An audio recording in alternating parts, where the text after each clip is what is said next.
नमस्कार, मी गिरिजा तुम्हा सगळ्यांचं मनपूर्वक स्वागत करते आपल्या जिव्हाळ्याच्या कार्यक्रमात स्पर्श वात्सल्याचा. Special partner Jagannath Gangaram Pednekar jewellers. प्रत्येक बाळ आपल्या आई वडिलांसाठी अत्यंत खास असतं, पण आज आपण ज्या बाळाला भेटायला जाणार आहोत ते खरंच स्पेशल आहे. त्याच्या जन्माची कहाणीच निराळी आहे.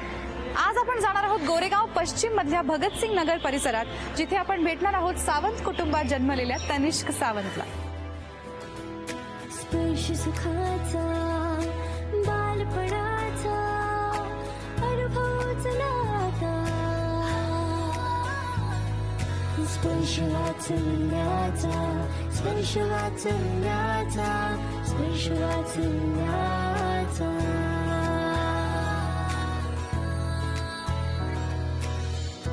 हाय तनिष्क. हाय तनिष्क, तुझा हेअरकट फारच छान आहे. फार कमाल हेअरकट आहे. ओके, आपली ओळख होईल हळूहळू. तोपर्यंत जाणून घेऊया हे सगळे तनिष्कचे कोण आहे. तुमच्यापासून सुरुवात करूया.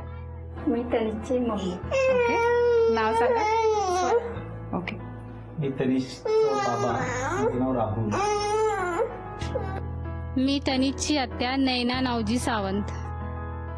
मी तनिष्कची आत्या प्रणाली शरद सावंत. मी तनिष्कची आत्या अलका अशोक सावंत. ओके, मी तनिष्कची आजी वर्षा अशोक सावंत. मी तनिष्कची आजी शाळिनी नावजी सावंत. सगळ्यांची ओळख झाली आहे. आता गप्पा मारूया तनिष्कच्या आई बाबांशी. लव्ह मॅरेज की अरेंज मॅरेज? Arrange marriage. अरे वा, बघण्याचा कार्यक्रम झाला होता? हो. कुठे झाला होता?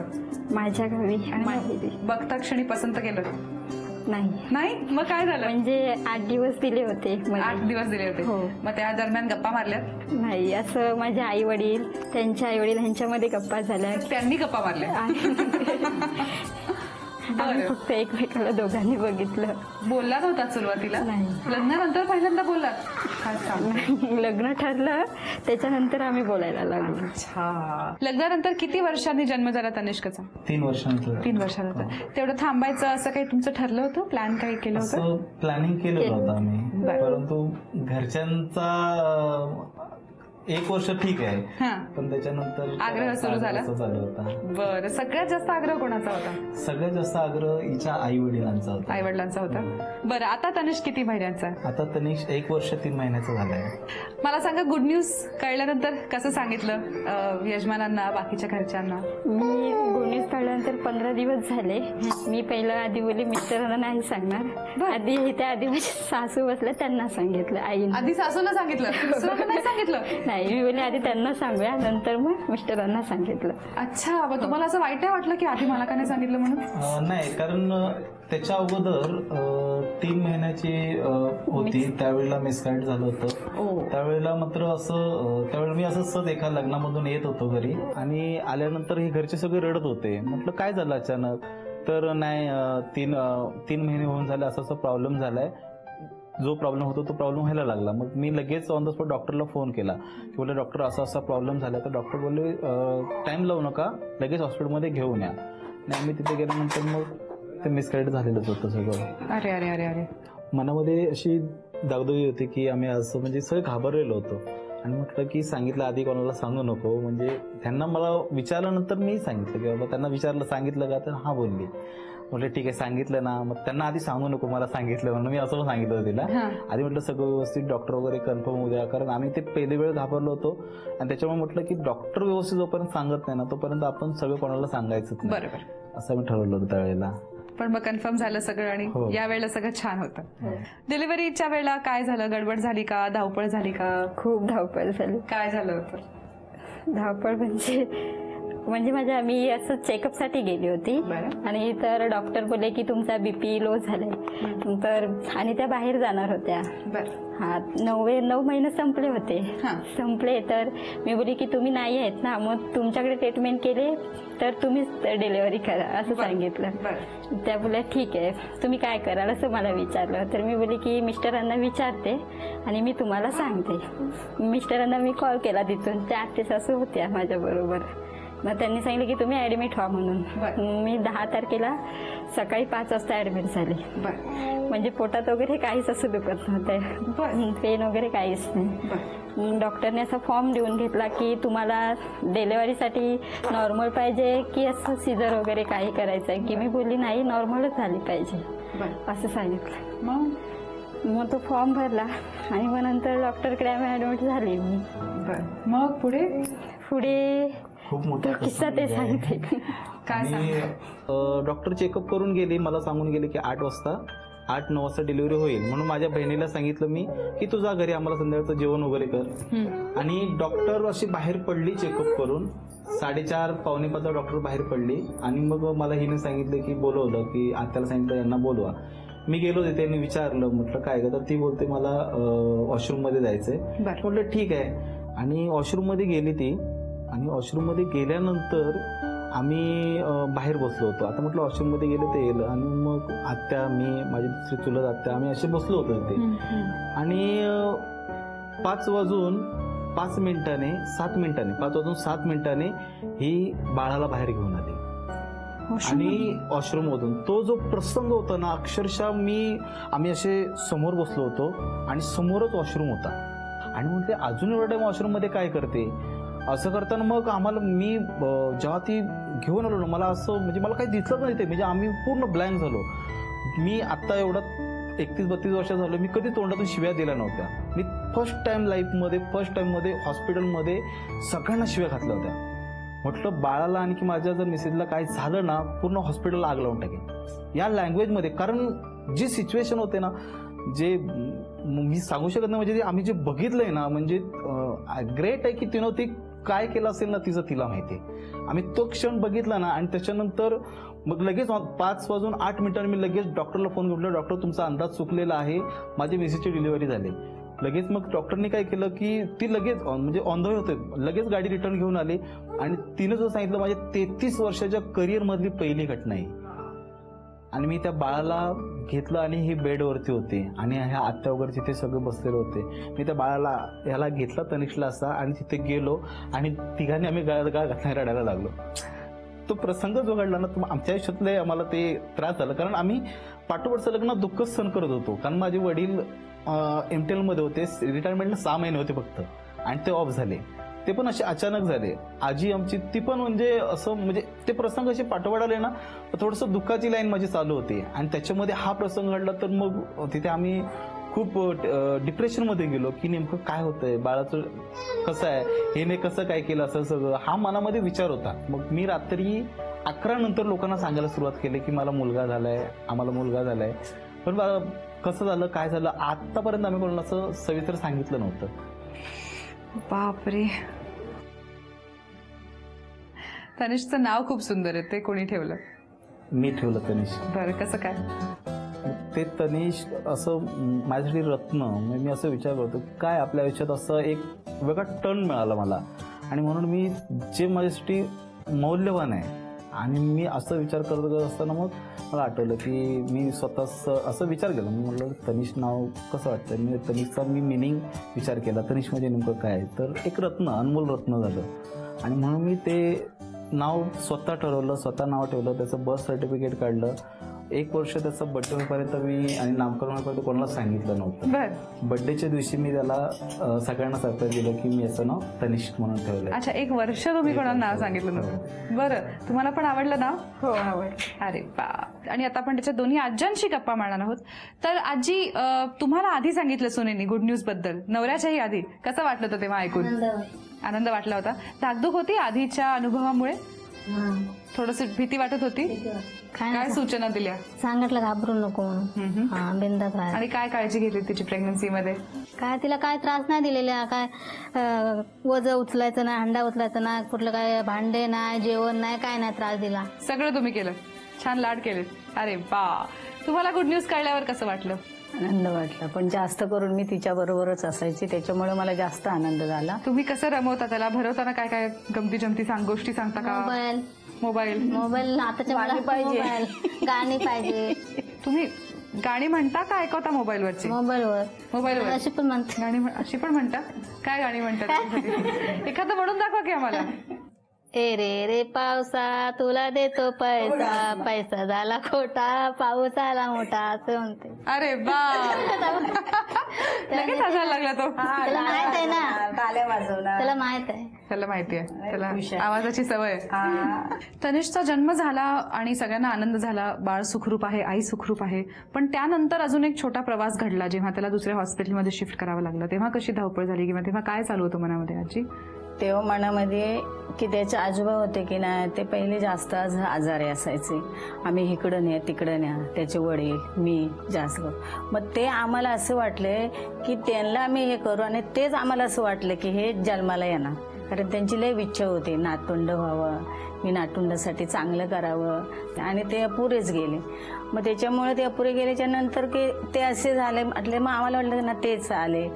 मग ते असे समजल्यावर आम्हाला जास्तच दुःख वाटत होतं की असं होऊ नये. आम्ही बोलायचे, पण मी तर बोलायचे की असं तू का करतो, तुझं भरपूर आम्ही मेहनत केली त्यावेळेला, मग आता तू आम्हाला असं दाखवू नको. तू लेकासाठी व्यवस्थित राहा, तुझा लेक तुझ्यासाठी चांगला आहे की नाही, मग तसं तू आनंदात राहा. तुमच्या भावाला सांगायचं तुम्ही? हा, असं तू आनंदात राहा, सुखी राहा. तुला काय पाहिजे ना ते आम्ही हे करायला सांग. कारण मी जास्त म्हणजे जास्तच त्याच्यासाठी हे केलं, तिच्यासाठी मला जास्त दुःख वाटत होतं. भले मी त्याला सपोर्ट होते म्हणून तो एवढा याच्यापर्यंत चालला. मग आता त्याला कोणाचा सपोर्ट नाही, म्हणून तू सुखी राहा हीच माझी इच्छा होती.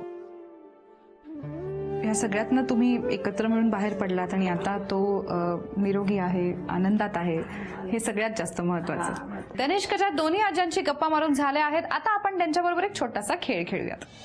तर खेळ असा आहे की तुमच्या समोर 2 चेंडू ठेवले आहेत, त्याच्या भोवती छान लोकर गुंडाळायची आहे. लोकरीच्या गुंड्या सुद्धा ठेवल्या आहेत तुमच्या दोघींसमोर, आणि 1.5 मिनिटांची वेळ मिळणार आहे.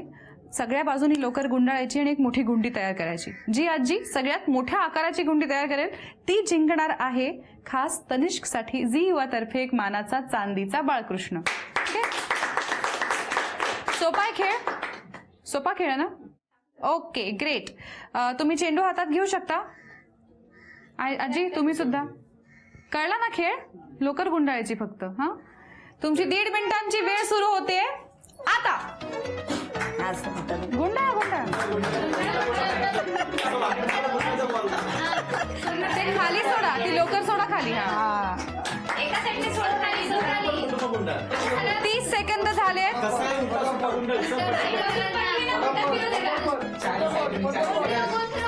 सगळ्या बॉल फिरवा, सगळ्या बाजूनी गुंडाळायचं. 1 मिनिट होत आलंय.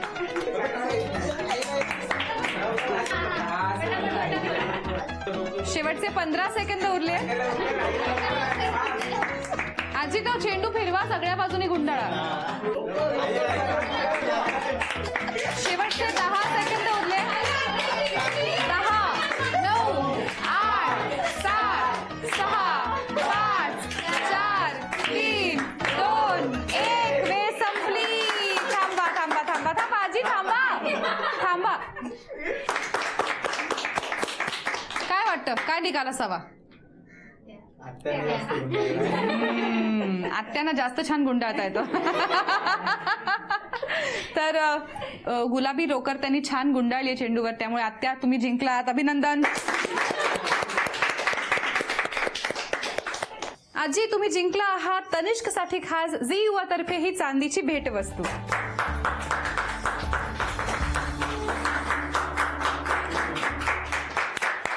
तर तुम्ही सगळे तनिष्कच्या आईबाबांना तनिष्कच्या बाबतीत जर काही सांगू इच्छिता, जे आजपर्यंत बोलून दाखवलं नाहीये किंवा मनात ठेवलं आहे, तर ते तुम्ही आता बोलू शकता. फक्त तनिष्कच्या आईबाबांनी प्रतिक्रिया या स्माइलीजच्या मार्फत नोंदवायच्या आहेत. बघून घ्या तुमच्या प्रतिक्रिया सगळ्या, आणि ते जे काही मनातलं सांगतील त्याच्यावर तुम्ही या स्माइलीजच्या प्रतिक्रिया द्यायच्या आहेत. कोणापासून सुरुवात आहे? सासूबाई. तनिष्कला आईबाप ओरडतात ना, तेव्हा मी त्यांना बोलते का ओरडायचं नाही. बर, हा, तुम्हाला आवडत नाही? हा, नाही आवडत. मग खूप रागवतात का ते? एकदा रागवतात, एकदा. हो, हा. मग तुम्हाला अजिबात आवडत नाही. मग तुम्ही लेकाला रागवता की हा. नाही? काय प्रतिक्रिया आहे? नमस्कार. तुमची? सेम. बहुतेक नाही रागवणार. आता रागवले तर मला सांगा, मी त्यांना दम देईन. ओके, अजून कोण काय बोलतात? तनिची आई आहे ना, त्याच्यावर तिला रागावते, बर. ओरडते. ते आम्हाला अजिबात सहन नाही. आम्ही जर काही तिला बोललो ना की ती उलट आम्हाला बोलते. मग ते पण आम्हाला सहन होत नाही. तुम्ही तुमच्या मुलांना रागवलात का लहानपणी? लहानपणी म्हणजे तेव्हा एवढं रागवलं, पण ह्याचा आम्ही लयच लाड करतो. पण तुम्ही तुमच्या मुलांना रागवलात ना, आणि मग आता तिने तिच्या मुलांना नाही पण रागवायचं. नाही, आम्हाला ते सहनच होत नाही. आम्ही जास्त खूप लाड हे करतो. बरं आहे, हे आणि बरं लय असतं आमचं सगळ्या लाडाचं. आज्यांचं. आम्ही आमच्या मुलांना मारलं, रागवलं, पण तुम्ही तुमच्या मुलांना नाही नाही रागवलं. रागवायचं. हा. अरे अरे अरे, काय बरं प्रतिक्रिया द्याल याला? त्यांनी सगळ्यांना हातच जोडले. हे बघा, तुम्ही जे काय सांगताय ना ते सगळं छान आहे, पण ते त्यांना हवं तसंच करणार. सगळ्यांच्या मनातलं आपण जाणून घेतलंय. ओव्हरऑल तुम्ही जरा बाळावर थोडी चिडचिड करता असा सगळ्यांचा सूर आहे. काय प्रॉमिस कराल या निमित्ताने? तनिष्कच्या साक्षीने एकमेकांना काय बदल करणार आहात? हातात हात धरून प्रॉमिस करतो आम्ही. धरा बरे हात. त्याचा नाही हो, तुमचा, एकमेकांचा. तुम्ही एकमेकांना प्रॉमिस करायचंय. बोला, काय प्रॉमिस करता तुम्ही यांना? मी प्रॉमिस करतो बाळाला कधीच, म्हणजे तनिष्कला कधीच ओरडणार नाही, रागवणार नाही, आणि ती ज्याची स्वप्न पाहिजे आपण ते पूर्ण करण्यासाठी मी पूर्ण प्रयत्न करेन, पूर्ण करण्यासाठी. माझं प्रॉमिस आहे. अरे वा. आई, काय प्रॉमिस करता? मी तनिषसाठी आतापर्यंत प्रयत्न केले तसेच करेन आणि त्याच्या पुढच्या आयुष्यासाठी त्याला चांगला सपोर्ट करेन. अरे बा. चला, तनिष्कच्या साक्षीने आईबाबांनी एकमेकांना प्रॉमिस केलं आहे. आता त्यांच्याबरोबर एक छोटासा खेळ खेळूया. तर खेळ असा आहे की इथे तुमच्या समोर काही छान गिफ्ट्स ठेवले आहेत, त्या आपल्याला गिफ्ट रॅप करायच्या आहेत. साध्या रिटर्न गिफ्ट पॅक करायच्या, त्याला छानशी एक रिबन बांधायची आहे, आणि तुम्हाला 2 मिनिटांची वेळ दिली जाईल. 2 मिनिटांच्या आत तुम्हाला कमीत कमी 3 गिफ्ट्स पूर्णपणे रॅप करून त्याला रिबन्स बांधायचे आहेत. ठीक आहे, सोपा वाटतोय ना खेळ? पण आम्ही थोडासा कठीण करणार आहोत. तर कठीण असा करणार आहोत की तुम्ही मगाशी प्रॉमिस करताना जसा एकमेकांचा हात धरला होता ना, तुमचा डावा हात आणि तुमचा उजवा हात, तो तुम्ही एकमेकांचा हात धरलेलाच असणार आहे. धरा भाऊ हात. आता एका हाताने हे सगळं जमवायचं आहे कोऑर्डिनेट करून. आता नाही ना सोपा वाटत? तुम्ही 2 मिनिटांच्या वेळेत जर 3 किंवा 3 पेक्षा जास्त गिफ्ट्स नीट व्यवस्थित रॅप केले तर तुम्ही जिंकणार आहात तनिष्कसाठी झी युवातर्फे मानाचा चांदीचा बाळकृष्ण. तयार आहात? हो. ओके, तुमची 2 मिनिटांची वेळ सुरू होते आता.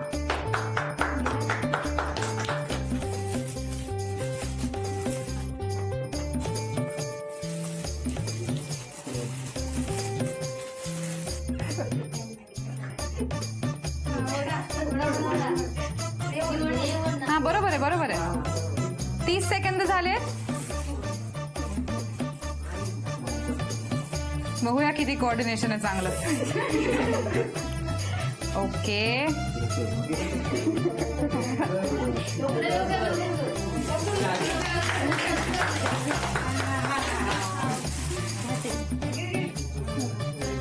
दीड मिनिट झालंय. हा,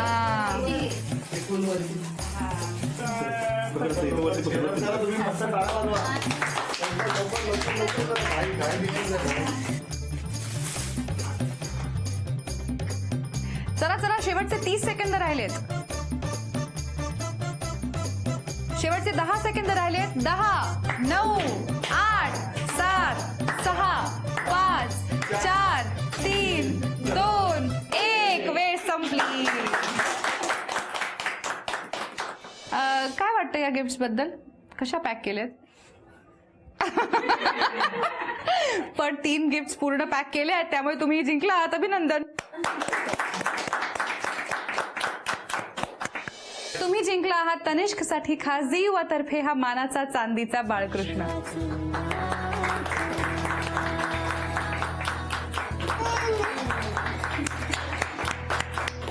छोटूशा तनिष्कला आणि त्याच्या कुटुंबियांना भेटून आज खरंच खूप खूप मजा आली. त्यांचे विलक्षण अनुभव ऐकून अक्षरशः अंगावर शहारा आला. आई बाबा काय कष्ट करून आणि कुठल्या दिव्यातनं जाऊन आपल्या मुलांच्या सुखासाठी, आनंदासाठी झटत असतात ह्याची पुन्हा एकदा जाणीव झाली.